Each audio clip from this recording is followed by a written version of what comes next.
There aren't too many do-overs in life, but some people do get a second chance and have an opportunity to influence people in ways they never dreamed. My friend and my pastor, Bishop Lorenzo Kelly, had an experience that he talks about in his book, Alive Again.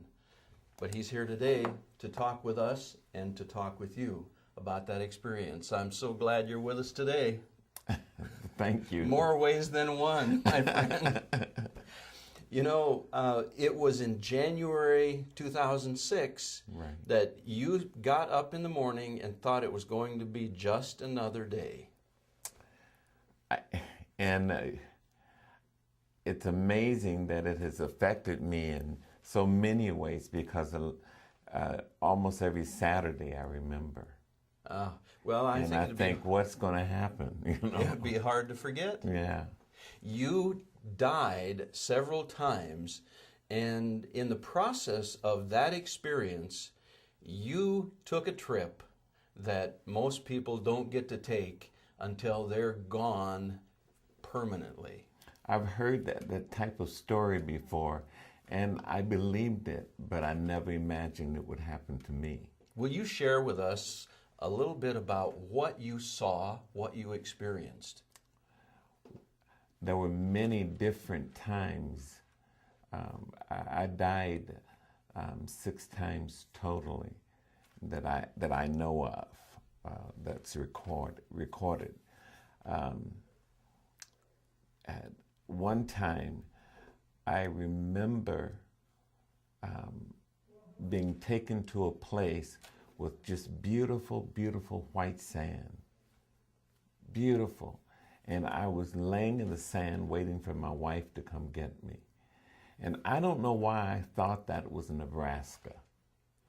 You know, the sand dunes, you know. But it was just beautiful, it was just breathtaking. And I kept calling for her. One other time, I remember riding in a ship, and I've taken a number of cruises, and so I've seen some beautiful cruise ships. This one, you couldn't compare. It was so luxurious and just out of sight. And I was just talking about this with my wife and my sister a couple of nights ago. I was sitting at a table alone, and I was waiting for them to call me to sing. And I knew that I had the tube in my throat. And I said to the Lord, you've got to take this tube out of my throat because I'm next on program. I'm going to sing. And I said this to him a number of times. And then all of a sudden, I began to spin and rise up in the air. And I spun, and then I was out of that ship. And I was back home in my mother's house, 1030 Darrow Avenue in Evanston, Illinois. And I was in the hallway of the stairwell. I could see my family, and I was trying to warn them and tell them that what they were doing was wrong. But they couldn't hear me. They were walking by me, going up and down the steps, walking into the apartment on the 2nd floor, and they couldn't hear me. You know, that reminds me of the scripture where the guy is saying, would you please send somebody? That's Lazarus and the rich man. Yes. And the rich man wants Abraham to send Lazarus back, this poor man, back to warn his family that he was in hell and that it's real. But so they could see each other, but Abraham refused to send him back to warn him because he said if they wouldn't listen to the preacher, the prophet, why would they listen to this man? Yeah. You know, and I realized that this was happening to me, you know,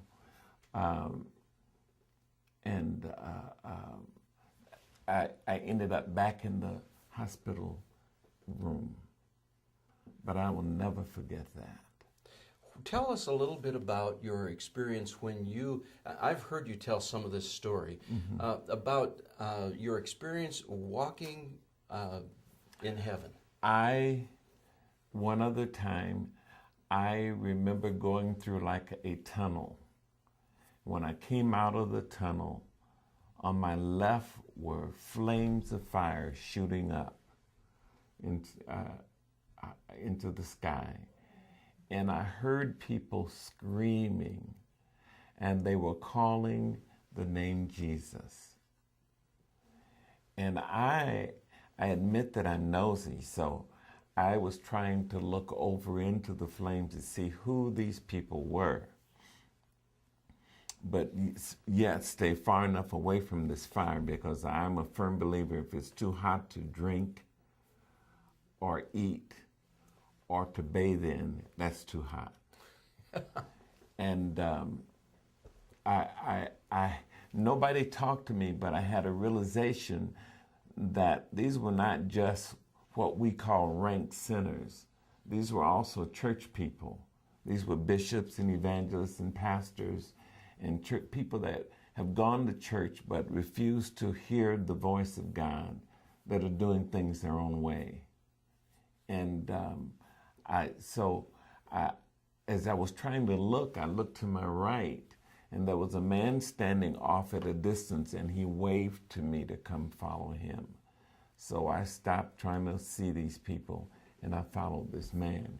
And we walked a while, and it was like walking around, walking up the mountain and going around the side of the mountain. And we came around a corner, and I saw my mother. I saw my mother-in-law. I call my two mothers, my wife's mom. And my mother has been dead since 96. My mother-in-law since 82. And so my first reaction was to laugh, because I was so excited about seeing them. And then I noticed that they were doing their most favorite thing. They both were eating. And I recognized them from the back. And I later told my wife that what I had seen, because neither one of them had lost weight. And both mothers could cook, and both mothers enjoyed eating. And they were eating. And their figures might have shown that a little bit. Yes. I knew your mother. Yes. And so I went running toward my mom and saying, I told this man, I want my mama. And he called me away. Who was the man? I later found out that it was Jesus. At the time, he never said anything. He just kept motioning for me to follow him. The next scene, I saw at a distance bushes. The scenery was absolutely beautiful, trees and greener than green, browner than brown. Everything was just rich looking, just rich. And when I got up on the bushes, they were not bushes, they were babies. And again, nobody said anything, but I had the understanding that these were aborted babies, and they were everywhere. They were near where my mom and my mother were. And so I had an understanding that they were helping to take care of these children, and among them were babies that had been aborted in my own family. Right. So they were taking care of other babies and babies from our family that nobody knew about, that had been aborted. And as I continued to look around, there was a house that was an older building that these children were waiting to get inside of, but there were so many of them they didn't have room for them. I want to stop you there, because we're going to continue this in just a moment. So stay tuned, and you'll hear more about this from Bishop Lorenzo Kelly.